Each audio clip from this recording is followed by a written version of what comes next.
Easy ആയിട്ട് നമുക്ക് tomato rice ഉണ്ടാക്കുന്നത് എങ്ങനെയാണെന്ന് നോക്കിയാലോ. കുട്ടികൾക്ക് ലഞ്ച് ബോക്സിൽ കൊടുത്തു വിടാനാണെങ്കിൽ ഇല്ല, നമ്മൾ മടി പിടിച്ചിരിക്കുന്ന ദിവസങ്ങളിൽ പെട്ടെന്ന് ഉണ്ടാക്കിയെടുക്കാൻ പറ്റിയൊരു റെസിപ്പിയാണ് കേട്ടോ നമ്മുടെ ഈ ടൊമാറ്റോ റൈസ്. ഇനി നമുക്ക് വീഡിയോയിലോട്ട് പോകാം അല്ലേ. ഒരു സവാള ഇവിടെ എടുക്കുന്നുണ്ട്. ഇതേപോലെ ചെറുതായി ഒന്ന് അരിഞ്ഞ് നമുക്ക് മാറ്റി വെക്കാം. ഇനി നമുക്ക് വേണ്ടത് തക്കാളിയാണ്. തക്കാളിയും ഇതേപോലെ ഒന്ന് തന്നെ ചെറുതായി നമുക്ക് അരിഞ്ഞ് മാറ്റി വെക്കാമേ. തക്കാളി അരിഞ്ഞ് നമ്മളിങ്ങനെ ചെറുതായിട്ട് തന്നെ അരിഞ്ഞ് വേവിക്കുകയാണെങ്കിലും ഓക്കെയാണ്. ഇല്ല, ഒന്ന് മിക്സിയുടെ ജാറിലേക്കിട്ട് ഇതേപോലെ ഒന്ന് പേസ്റ്റ് ചെയ്ത് വെച്ചാലും ഓക്കെയാണ് കേട്ടോ. എങ്ങനെയാണെങ്കിലും നമുക്ക് തക്കാളിയുടെ ഫ്ലേവർ നന്നായിട്ട് വരുവേ റൈസിന്. ഇനി നമുക്ക് വേണ്ടത് 4 കഷ്ണം വെളുത്തുള്ളിയാണ്. അതും ഇതേപോലെ ചെറുതായി അരിഞ്ഞ് മാറ്റി വെക്കുന്നുണ്ട്. ഇനി നമുക്കൊരു പാൻ അടുപ്പിൽ വെച്ചതിന് ശേഷം അതിലേക്ക് 1 ടീസ്പൂൺ എണ്ണ ഒഴിച്ചു കൊടുക്കാം. അതിലേക്ക് ഹോൾ സ്പൈസസ് ആഡ് ചെയ്യുന്നുണ്ട്. ഹോൾ സ്പൈസസ് ആഡ് ചെയ്ത് അതൊന്ന് പൊട്ടി വരുമ്പോഴത്തേക്ക് നമുക്കിതിലേക്ക് പൊടിയായി അരിഞ്ഞ് വെച്ചത് വെളുത്തുള്ളി, പച്ചമുളക്, അതിനോടൊപ്പം തന്നെ നമുക്ക് സവാളയും കൂടെ ആഡ് ചെയ്തൊന്ന് വഴറ്റിയെടുക്കാം. സവാള വഴറ്റിയെടുക്കുന്ന സമയത്ത് നമുക്ക് ഒരല്പം ഉപ്പ് ഇട്ട് കൊടുത്താൽ പെട്ടെന്ന് വഴണ്ട് വരുന്നതായിരിക്കും.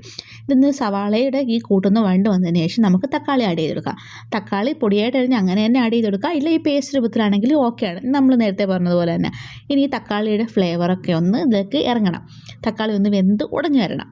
തക്കാളി വെന്തുടഞ്ഞ് വന്നു കഴിയുമ്പോഴത്തേക്ക് നമുക്കിതിലേക്ക് പൊടി ഐറ്റംസുകളൊക്കെ ഒന്ന് ആഡ് ചെയ്ത് കൊടുക്കാം. നമ്മളിവിടെ എടുത്തിരിക്കുന്നത് മഞ്ഞൾപ്പൊടിയാണ്. 1/4 ടീസ്പൂൺ മഞ്ഞൾപ്പൊടിയും എരിവിനാവശ്യമായ മുളക് പൊടിയും. ഇവിടെ ഇപ്പോൾ 1 ടീസ്പൂൺ മുളക് പൊടിയാണ് ചേർത്ത് കൊടുത്തിട്ടുള്ളത്. ഇത് നമുക്കിതൊന്ന് നന്നായിട്ട് മിക്സ് ചെയ്തെടുക്കണേ.